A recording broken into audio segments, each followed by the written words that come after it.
लोगों को कहें ना एकादशी व्रत किया करो, तो सबसे पहले पूछते हैं उस दिन खाना क्या है।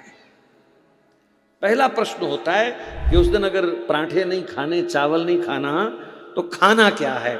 ओ मरो, हम तो कह रहे हैं कि एक दिन खाने की चिंता छोड़ दो और तुम्हारा पहला ही प्रश्न खाने पर आता है, तो ये कैसा हमारा धर्म है। तो एकादशी और तुलसी, श्री नामदेव जी महाराज की एकादशी कथा भी बड़ी प्रसिद्ध है, क्योंकि पंढरपुर में एकादशी का बड़ा महात्म है। आषाढ़ी एकादशी के दिन तो वहाँ सबसे बड़ा उत्सव होता है। 100-100, 500-500 मील से लोग पैदल चल के आते हैं।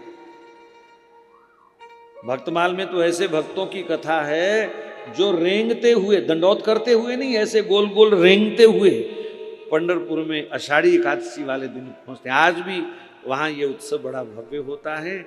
और श्री नामदेव जी महाराज की भी एकादशी निष्ठा बड़ी अटूट है। आप में से कितने लोग एकादशी व्रत नहीं करते? हाथ खड़ा करो जरा। नहीं करते। देखो, कोई इसमें संकोच नहीं है। अब मैं ये नहीं पूछूंगा कि आप क्यों नहीं करते। आप इसलिए नहीं करते, या तो आपको भूख बहुत ज्यादा लगती है, या आप इसलिए नहीं करते कि कहीं शरीर कमजोर ना हो जाए उस दिन अगर रोटी ना खाएंगे तो, या फिर इसलिए नहीं करते कि कौन झंझट में पड़े, एकादशी की फलाहार का सामान लेकर के आए, इसलिए जो चल रहा है चलने दो, क्या फर्क पड़ता है, ये सब तो ढोंग है। या तो आप ये मानते होंगे ये सब ढोंग है, पाखंड है। ऐसा कुछ नहीं है। एकादशी की बहुत महिमा है। पुराणों में, शास्त्रों में एकादशी का महात्म भरा पड़ा है। लेकिन आप एक क्षण के लिए शास्त्रों को छोड़ भी दें तो मेडिकल साइंस भी आज इस बात के लिए सबको कह रही है कि कैंसर जैसे रोग का भी इलाज एकादशी व्रत से हो सकता है। ये मैं नहीं कह रहा, जापान के, जर्मन के डॉक्टर भी अब बोलने लग गए। किसी भी बीमारी का सबसे बढ़िया इलाज है फास्टिंग, व्रत। आपको मेरी बात का विश्वास नहीं होता तो आप प्रयोग करके देखिए, अपने ऊपर नहीं करना। आप किसी भी पशु को, चिड़िया को, तोते को, गाय को, भैंस को देख लीजिए, अगर वो अस्वस्थ है, बीमार है, तो सबसे पहला काम क्या करते हैं पशु पक्षी? वो खाना छोड़ देते हैं, वो खाते नहीं। और पशु की पहचान ही इससे होती है, जब वो खाना छोड़ दे तो समझो वो बीमार है। तो उस पशु को भी पता है कि अगर मैं नहीं खाऊंगा तो मैं ठीक हो जाऊंगा। पर ये एक आदमी ऐसी बुद्धि में है, वो सोचता है कि मैं एक दिन अगर नहीं खाऊंगा 15 दिन में तो मैं कमजोर हो जाऊंगा, मेरे को चक्कर आएंगे, मैं गिर जाऊंगा या मर जाऊंगा। ऐसा कुछ नहीं है। ज़्यादा समय नहीं लूँगा इस विषय में।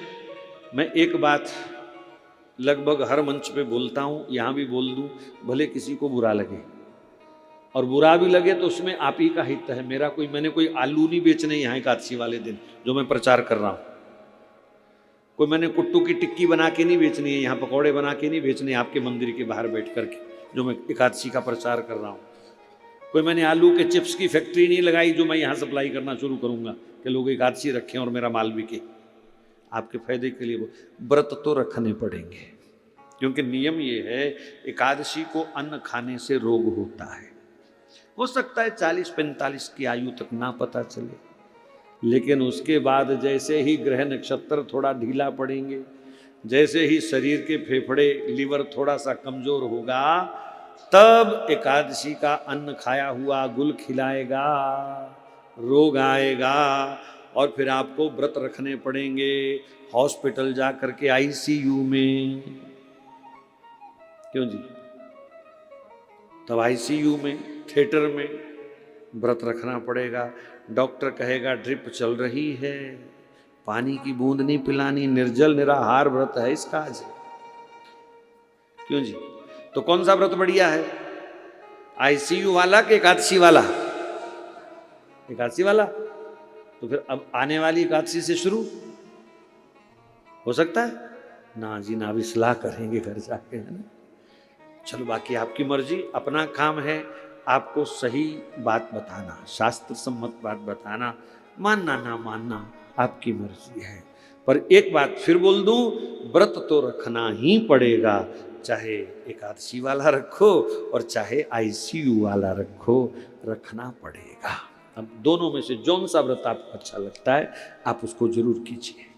बाकी भगवान रक्षा करें सबकी, ये भी प्रार्थना है, किसी को कष्ट ना हो, सर्वे संतु निरामया, सर्व निरोगी रहें, ये भी हम सबके लिए प्रार्थना करते हैं।